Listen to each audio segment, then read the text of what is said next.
So, welcome to session number 9. It is finally happened. We've made it pretty much a year. I think we started in December. So, yeah, I've seen you go from senior to staff, and now you've been staff for about a month. So, let me know how things been going. How are you doing? Thanks. Yeah, so kind of like a lot of not work stuff has happened since then, but I had I thought I was dying. I had like a kidney stone that was Yeah. like a 9 out of 10 pain or whatever. I had to go to the hospital for a while and stuff and um still have I have like a surgery for that next week. So it's been a lot of like not work stuff.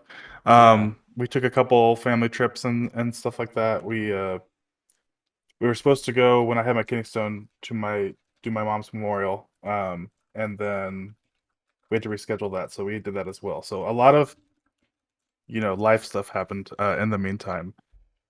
Um, So, first of all, how are you feeling now? You said I think there was some follow-up stuff still with the kidney stone. Are you in pain at all still? well, are you familiar with the process? Like, have you ever had one or? I haven't had one, but my family suffers from them, so I've heard their stories, but I don't know when exactly this was in terms of how recent for you. Yeah, so I think it was like 3 weeks ago or something. I um went to the ER. It was like a 9 out of 10. They gave me a bunch of drugs and they put a stent in, and I have been living with the stent for like since then. And next week I have the operation to like break up the stone and stuff. Uh, So drink water, everybody. Drink water with lemon. yes, please, everybody, drink your water. Hydrate. You can say it a 0 out of 10 pain level with that. Well, okay. Then you also mentioned rescheduling your mom's memorial. Is that thing then going to be after the operation? We already did it. Oh, So you did. we ended up rescheduling for 2 weeks ago, last week. Not this last weekend, but the weekend before it. Yeah. And so we got that done. We went on a trip, lots of road trips with the baby. So that was it's always fun. But we made it through, and we're not traveling for a while now. So thankful for that. Wait, you said no travel for a little while, but last time we talked, I think you mentioned you were going to go to the in company or in person meeting for the company. Yeah. That's pretty soon too, right? Like 2 months from now? Yeah, that'll be the next time Okay, that we like leave as a family from the house. So. I see. Wow. Well, that is certainly a lot. How do you feel that you've been able to sort of operate at work while all this is going on? Thankfully, sitting down is a comfortable position, so it hasn't really been that much of an issue other than like the days that I was in the hospital. So I'm thankful for that because it would have been very frustrating if I had the the feeling that I have when I walk around and stuff. So Yeah. sitting down has been good actually. Okay, that's good. Are you distracted at all? I know the hospital days, of course, you probably would have been, especially around the memorial, but generally, do you feel like you're performing? And I guess more specifically, now that you're staff level, how has it been compared to what it was 2 months ago, let's say? Um, I feel like so there's a little bit like I have a point I think about it where the role's not super defined. Hmm. So productivity is like a little hazy. I kind of just like basically my manager the on my last one-on-one had kind of asked for me to prepare like a list of initiatives that are like not coming from product. Basically like um with me generating the initiatives, like what do we need to care about? What, wins can we get from things that are not coming from product, like engineering improvements, that kind of stuff. So Yeah. I've been writing down a bunch of stuff and I'm scoping those out now. Um, but like nobody is really paying attention to what I'm doing on any moment of the day. So it's a little like if I'm like on the ball and I'm focused, I can I'm kind of like working without any restrictions or nobody's watching me. So it's kind of nice. I have like the freedom to kind of choose what is important to work on. Yeah. But if I have like a distracted day, it's like nobody is paying attention, so it's not super important. Like I'm not gonna get in trouble for it, but it just feels like I have the guardrails are off now, so it's kind of like it really is up to me to kind of maintain uh enough productivity to like provide the company value and stuff like that. Yeah. So you mentioned a while ago that you have found some coping mechanisms for ADHD. And I assume those same coping mechanisms are going to help with this that you're talking about. But it's different in that you don't have the extra set of eyes other than your manager, really, who's going to say, hey, are you doing what you should be doing? Or even what should you be doing? Are you concerned about that at all? It's like a little bit, I don't know if it's like, I'm thankful that it's happening now at this point in my career in my life where I've developed these systems and copes to be able to do this myself. Like at any point in the past, this would have been a nightmare in terms of me not being able to focus and kind of like being listless and stuff. So I feel like I've worked to get to this point where I can do this. Yeah. Um, I don't think that it's exactly suited to my personality in terms of crossing things off a list is like my reward system. So like that has to shift a little bit. Like I make my own lists, like checklists at the beginning of the day. I plan out like all the stuff I have to do, and that's kind of like how I keep that going. That's one of my systems. But um, I definitely there's nobody holding me to getting all the stuff done on my list, and it's just you know. So I'm better suited to it now, but it doesn't seem perfectly aligned with where I've been before, and maybe that's just like because I'm at a small org where there's no directors that I'm working with. There's like I'm kind of like the top of my track right now. Yeah. So one thing I would say to keep in mind for all of this, even if you were loving it, is that you still are in a transition period and you will grow to understand the expectations of this more clearly over the next few months. But I think what's really going to drive it home is once you get your first performance review, having operated as staff for, let's say, at least 6 months, where they're Mm. like, okay, this is exactly what we expected out of you. Here's your cost of living increase or raise or something like that. At that point is when you'll hear feedback, but you'll only get that once or twice a year. So yeah, I think it's going to be tough. With that said, what is your ideal alignment for this? You said this isn't exactly what you'd want. Is it more having more people above you who can give you good feedback? Is it working with, I don't know, maybe customers who are giving you feedback? Is it, what is that ideal situation for you? Yeah, like I don't really have maybe even just like more staff engineers on the on the team to like bounce things off of. Like I don't have a lot of there's only like one example at the company and who's on a different team. So I can operate kind of like with in mind of how he works, but there is kind of like a nebulous, uh, reward system or like feedback loop that I kind of just need to push through. I think right now.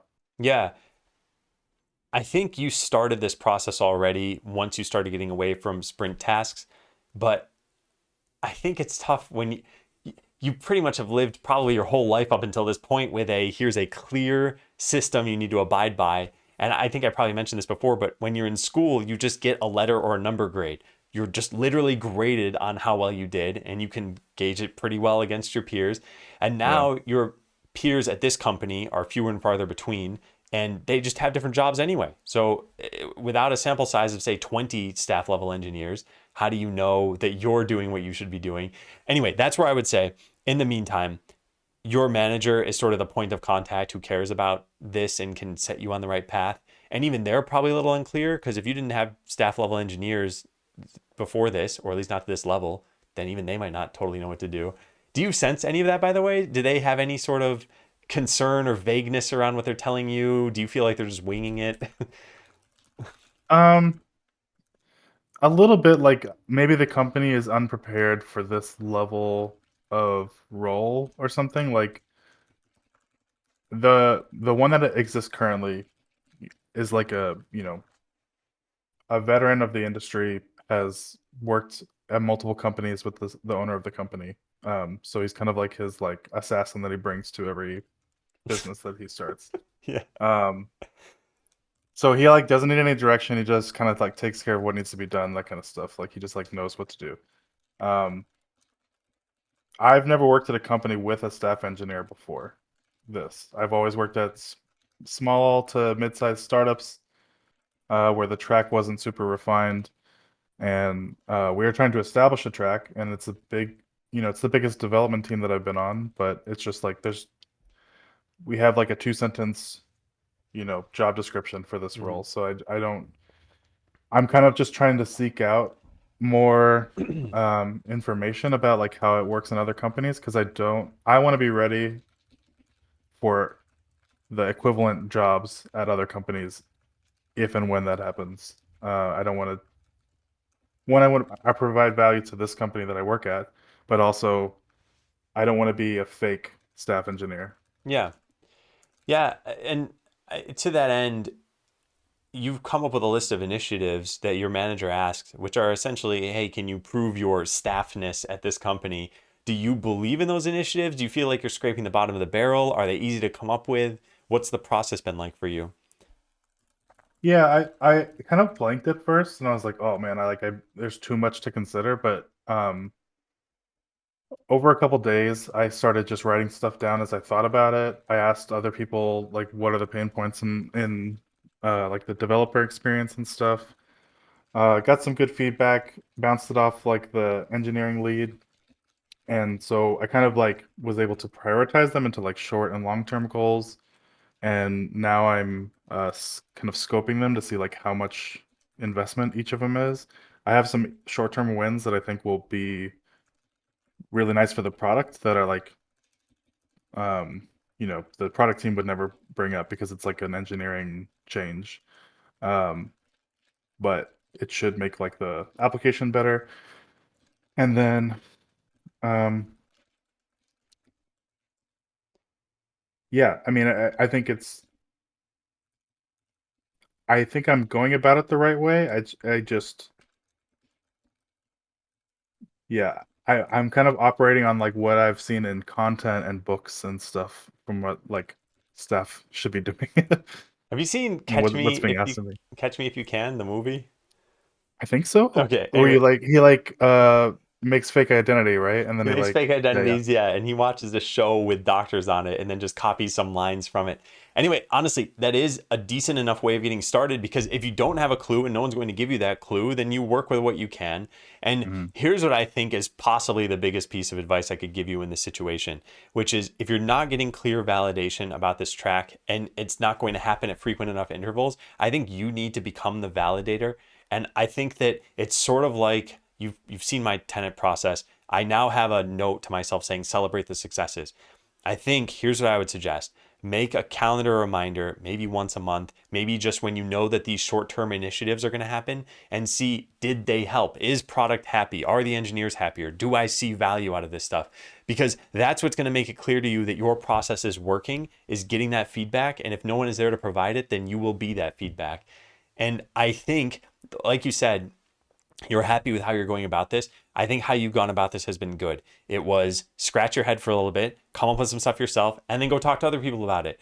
And that's about it. I think in the future, you've got to probably get to the point where you've got some things on your mind that just haven't been maybe high enough priority so that when someone says, hey, I need a list of initiatives, that you can produce it maybe a little bit faster. But other than that, I think you've been going about this in a good way.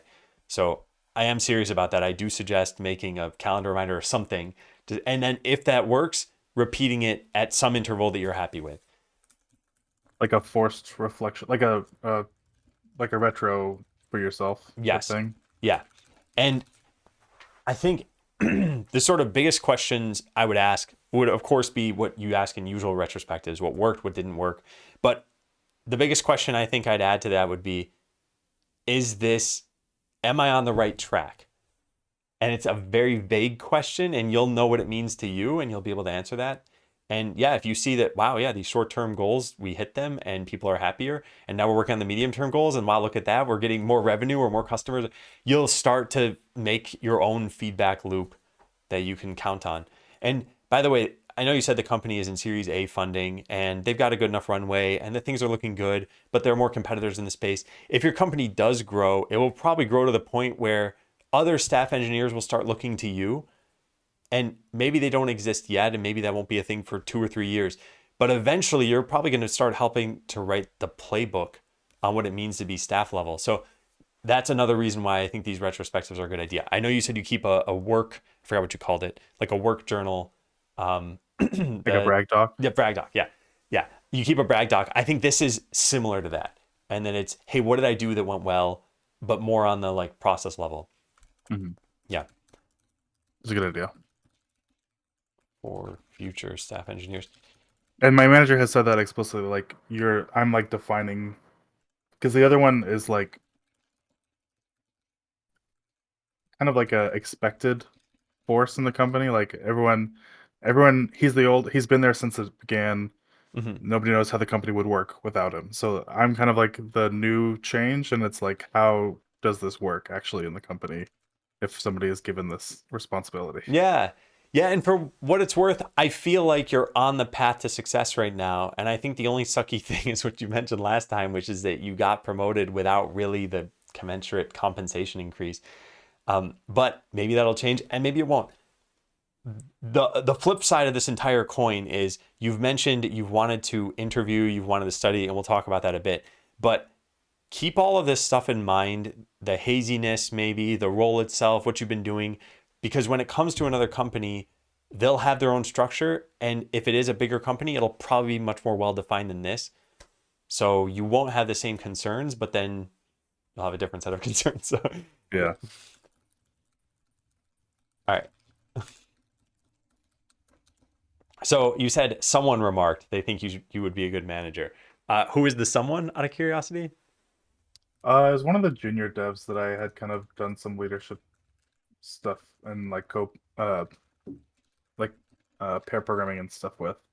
I was talking to the engineering lead, and they had said something like, "Oh, I thought I would have picked like Kyle if for like a manager role or something. Like I would have thought he would have gone down the manager track just because um like I've helped them in like I guess I'm like old compared to them too. Like in like they're fresh out of college and stuff. So like I often give them advice of like what to pay, like what to care about in terms of like skills to work on and stuff. And I've had some good. Um, I've been lucky to have a good mentor early in my career, and I've had you as a mentor now later in my career. Um, and so I've been given a lot of good advice that I can like propagate to people, and I think Yeah, that helps. I think that does help. I want to analyze the what's underneath that, which is, hey, you would make a good manager. Clearly, there's a lot of overlap in the skills you need to be effective as an IC versus as a manager. And I know we've talked about you being a manager before. Did that comment recontextualize anything for you? Did it make you feel anything different, or was it just a nice compliment, basically? I mean, I took it as a compliment, but I do think like when I was talking to the engineering lead, who is like the manager track for our company, um,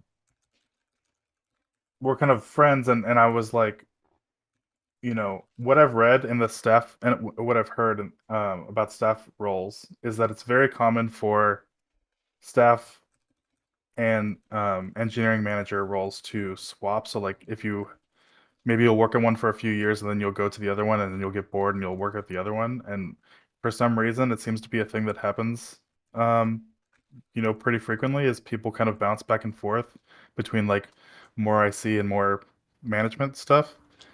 So I just like I want to keep an open mind about that. I don't think that I would be bad at it.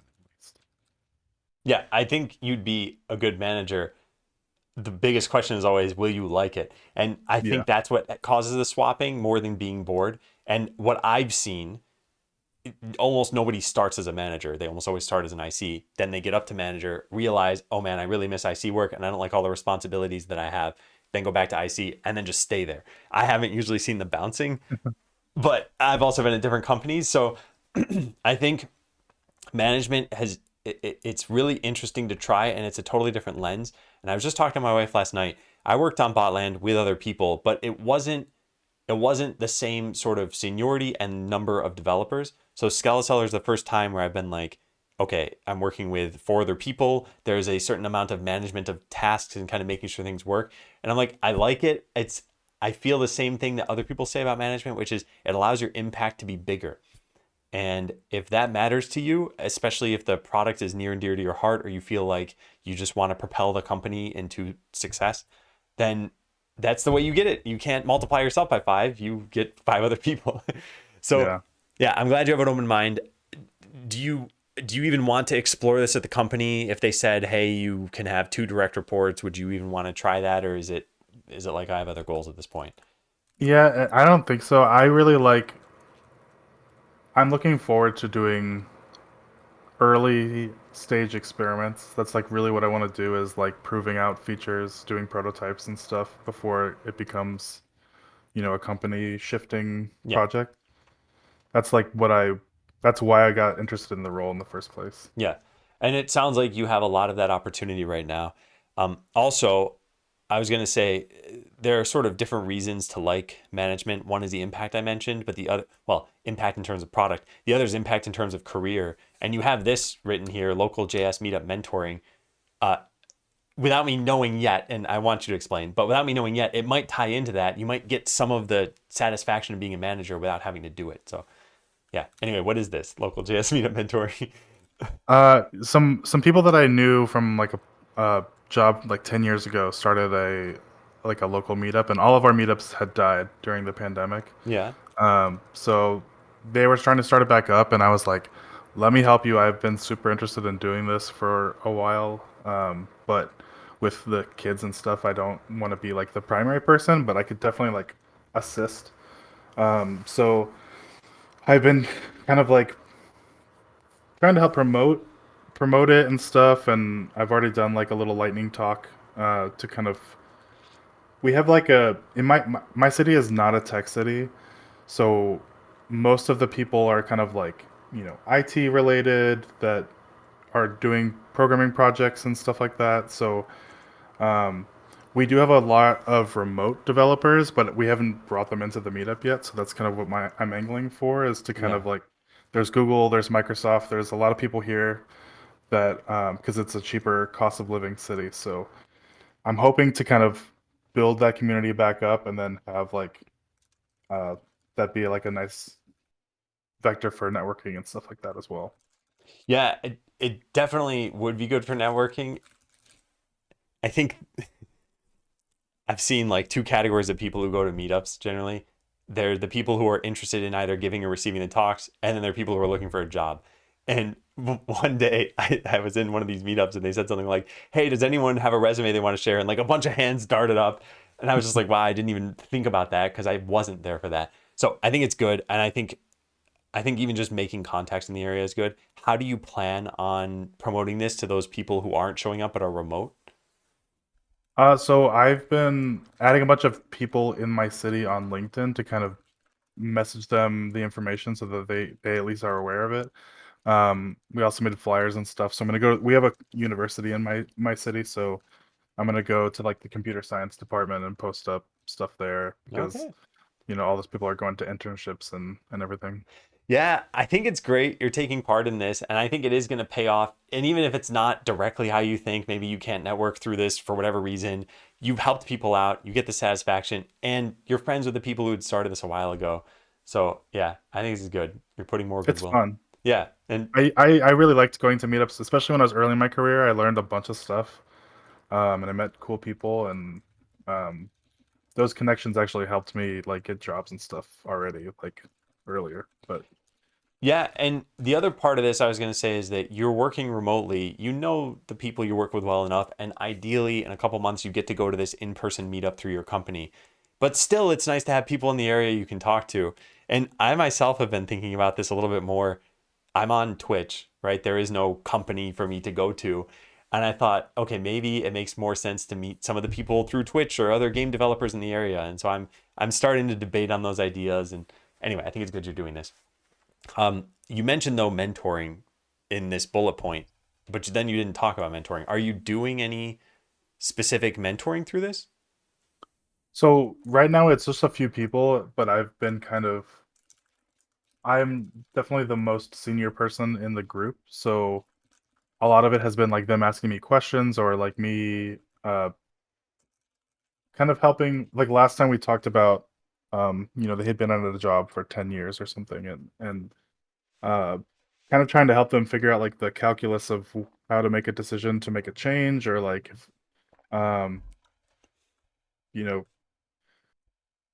basically there's a lot of people with pretty severe imposter syndrome that Hmm. I experienced myself earlier on in my career, and I want to help people with that. And if I can tell them how to do like, like I did a talk, they're like, I'm worried about like I've never done testing before. I've Yeah. never had a company pay me to do testing. So I was like, oh, let me just show you how testing works. This is how we do it. And I just like pulled it up and started showing people. And so like that kind of stuff is easy to do. I kind of like talking about that stuff, and um it seems helpful to the people that are there.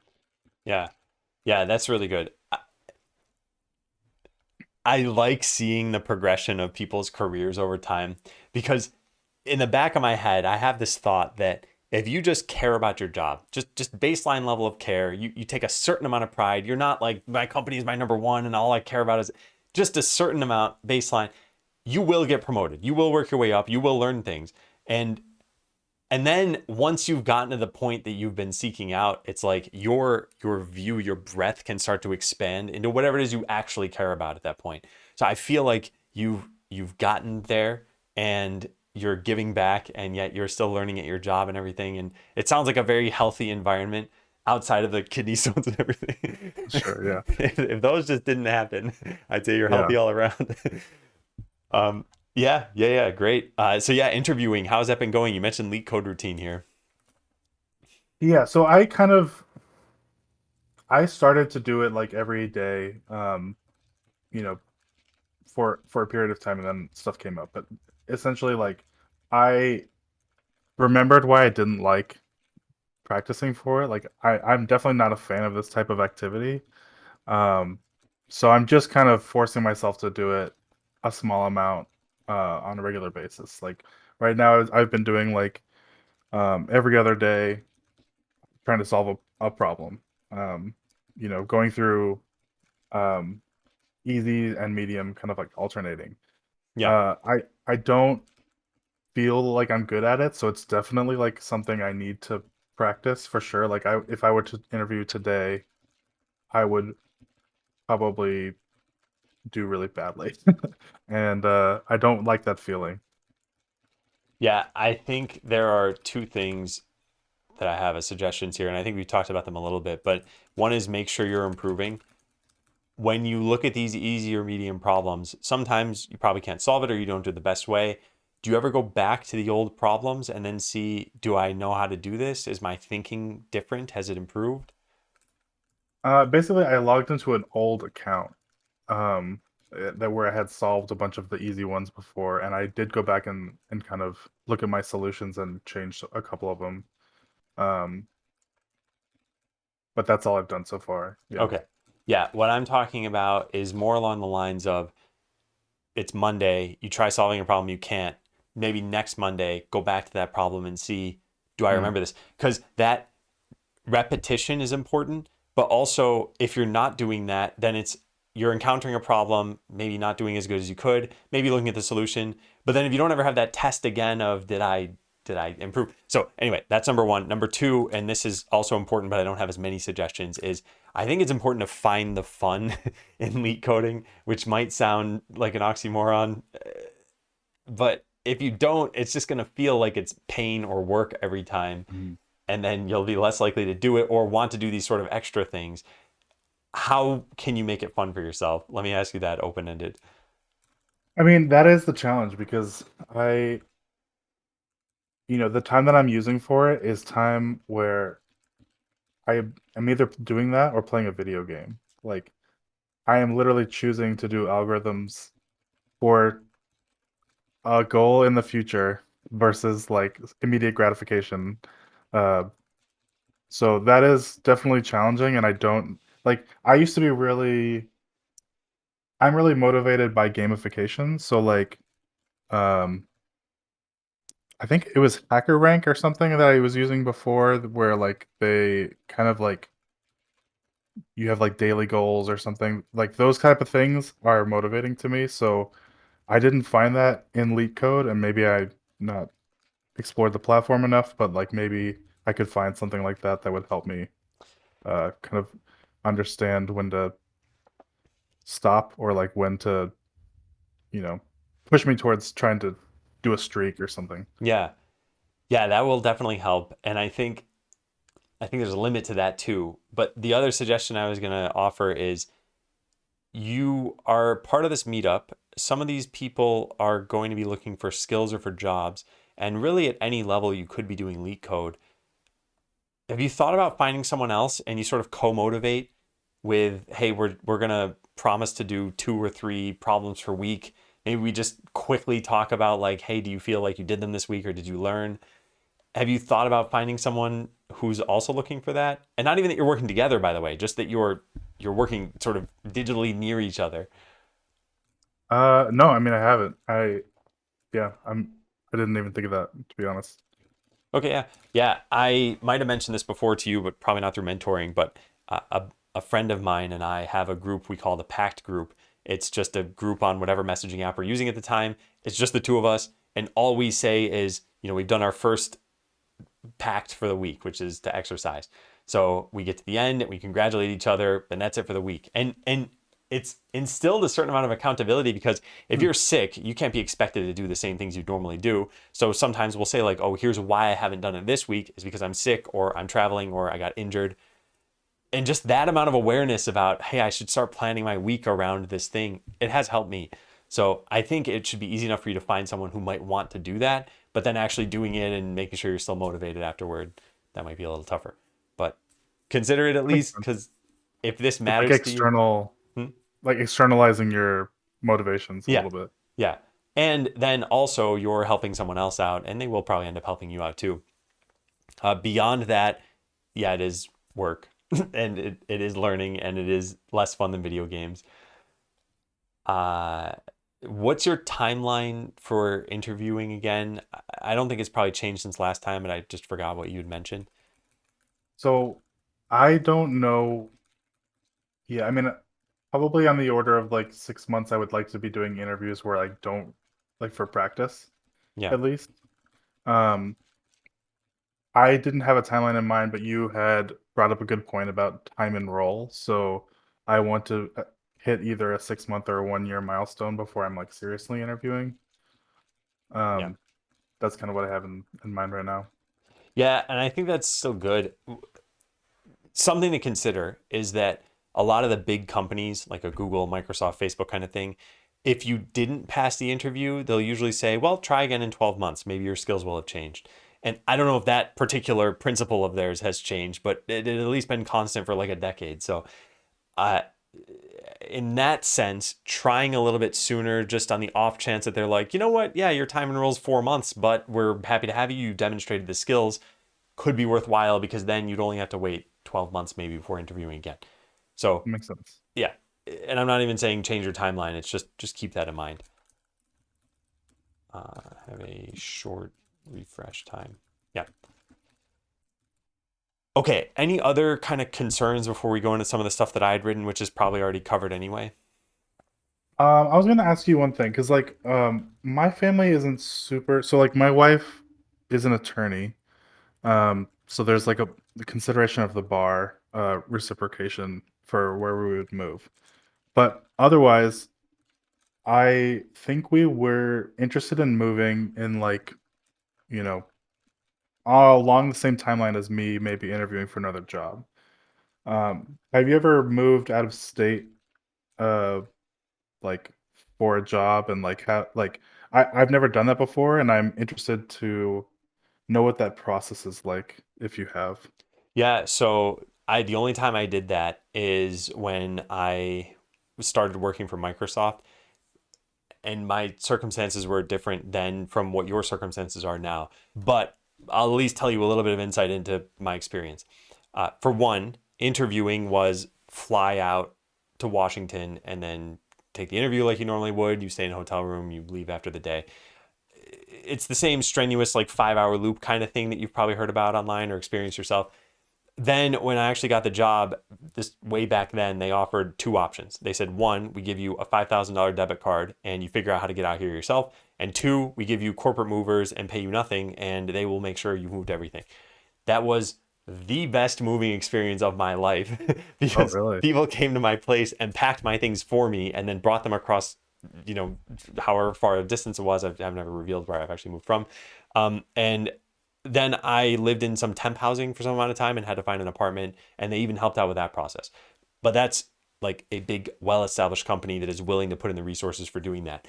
If you were to move, I think the first thing I'd ask you is what sorts of places are you looking at? Is it tech hubs? Um, Probably like outside of like just outside of tech hubs essentially, but I would want to be closer to tech hubs in general. Like mostly interested in Pacific Northwest or West Coast, Yeah, generally. yeah, yeah, yeah. So the reason I ask about that is because then these companies are in the running. Whereas if you said something like, middle of nowhere, I don't know, Yeah. backwoods sort of thing, it sounds like it'd be similar to your current situation where it's mostly remote jobs. So, um, next up, tech hubs. What sorts of companies would you be looking at? Is it the bigger, more established ones? You've been at startups your whole career. Would you still seek out startups? Yeah, I think my goal is to basically angle for Fang or the level just below Fang, like Fang related. Yeah. Yeah, so in that case, if you're looking at like Fang sorts of jobs, they will almost certainly have some sort of relocation package. Um, yeah, I think for your career, it's pretty much clearly a good move. Like there's no two ways about it. You don't live in a tech Yeah. hub. You'd be moving to a tech hub. Cost of living would probably increase. So would the pay. Your wife is an attorney. That is generally a more transferable role, I think. Although you can work remote as tech. So if she's not going to have a problem with it too, I would say, yeah, definitely consider this. Yeah, we have to do some math because basically if she can there are some states that accept the bar license, Hmm. and other states where she'll have to retake the bar exam again. So, uh, and then we were considering like maybe going down to one income and having her do like take care of the kids as well. So there's some like life math to do Yeah. there, but um, it depends on how good the role is that I would be seeking it as well. Yeah. Yeah. Yeah. Well, it's definitely interesting. Also, staff level at the Fang companies makes a lot of money. So, Yeah, yeah. we wouldn't need two incomes, I don't think, Yeah. unless we were like in San Francisco or something. Now, there is one other tiny little wrench I want to throw into the works just because I think you should be aware of it. It is a very different environment as well. And you've seen Yeah. my video probably on the whole why I left Google sort of thing. Maybe that gets to you, maybe it doesn't, but keep that in mind too as just a thing in the back of your head of maybe I don't like this and we need a contingency plan. By the way, since you mentioned West Coast, I mean, that's pretty much like California, Oregon, Washington. Are any of those states ones that accept her current license? Um, I'm not sure. I know we are both interested in um, Oregon and Washington more than California, but Yeah. um, I'm not sure specifically yet. Yeah. And I Okay. think she would be able to work remotely for a period of time if she picked up a certain type of work, that kind of stuff. Got it. Like there's like contract work you can do as a attorney. Yeah. And I recognize this is all, half a year from now at least. Also, the Yeah. interview process is pretty long a lot of times. So even if you start at 6 months, it might take a month or two before you finally hear a result from any of these companies. But yeah, that's exciting. How do you feel about potentially moving?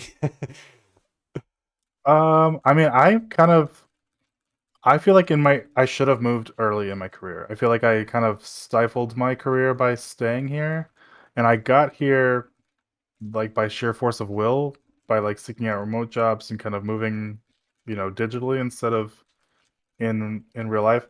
But it kind of came up because the local meetup conversations, um, we had kind of like a pay transparency conversation, and it was like the the the tip top of the city, like what you can make in the city is like really low, because it's not a tech city. Like kind of all of the incomes are capped to where like it's way under median salary range. So I see. um, yeah, it was just like, well, if I ever want to, you know, I can stay remote, and however remote. But the problem is that my remote salary is also capping my income because my cost of living here is not. It has exploded because everybody moved during the pandemic, but the data hasn't updated. You know, Yeah. the the decision points for the employer. Yeah. Yeah. I, you know, I still think all of this is an equation. It's not just take the one with the highest compensation. It's are you happy? Do you like the people you work with? Do you like the job? Do you like the product? And yet it's hard to ignore that factor, especially when your staff level promotion didn't come with the compensation you expected it to. Maybe that would have just smoothed all this out if you'd been like, well, okay, I'm making median and my cost of living is lower than these other places. Yeah, So, yeah, I think it's good. As far as what you said about you were stifling your career, I think it's easy to look at other people and see, and especially if you're looking online, if you ever look at Blind or at computer science subreddit or something like that, they report all of the fancy reportable things and not the yeah, middle of the road sorts of things that lots of people are in because that's where most of the jobs are. So I think it's easy to focus on like, oh, here's what would have happened if I jumped around. But you seem, like I said, like you're in a healthy situation right now. You have a good amount of responsibility. You still have a position to learn. You have a way to transfer that knowledge to other people. So I'm rooting for you. I hope all this stuff works out. But it's not like you ended up in a bad location yeah, and you worked hard for it. So yeah. I mean, I like the first 5 years of my career, I learned a ton. I got paid awfully, mhm. just the worst salary that you could even imagine for a software engineer. I learned a ton though, and I had a really good mentor there. Um, but yeah, it's just it, I am conflicted for sure. I love my job. I love the people I work with. I like the stuff I work on. It seems secure, for the climate and stuff like that. I just yeah, the my math is like if I am going to jump to another job at some point, I don't want to leave like the time that I waited to get to that job is lost income. Um, the yeah, I kind of achieved my goal to get to this role, and but I didn't lose the aspiration to keep growing Yeah. in terms of like what I can do for my family and my exposure to like more responsibilities and stuff to do and so I'm still kind of thirsty and I'm just, just looking around a little bit. Yeah, no, I think it's good. And also, it's like you've climbed the top of the current ladder, and you look to your side, and there's like a gigantic other ladder there. And you're like, Yeah. what's that ladder like? Exactly. I think it's worth trying, and hopefully you like it, and hopefully whatever it turns out to be what you want it to be. But even if you tried it and didn't like it, you would at least have that as an input. I was talking to a friend of mine about this sort of thing a while ago, a year or two ago. He was applying for another company that was like a step function up in terms of compensation. And I said, yeah, but how do you feel about the job? And he's like, well, I won't know until I get there. And in my mind, it's sort of like we set out hypothesis. Working for more money will be more gratifying. And now Mhm. he's played it out and figured out like he likes the job well enough, but there are a lot of frustrations. And he also learned that jobs at different companies, even if they pay more, aren't necessarily better. The people don't necessarily care more. There's a lot of things that you realize, like, oh, the grass was just greener on the other side, but at least you're getting a Yeah. bigger paycheck for it. So, yeah, I definitely look forward to hearing how this goes. And I hope in a year, if you have interviewed and you got a job, that you'll follow up and tell us how all this went. Sure, of course. Yeah. By the way, did I answer when you asked about corporate moving? Did I touch on the Yeah. things you were curious about? Okay. Yeah, so that's kind of what I was interested in is like I how much notice one thing I was going to ask is like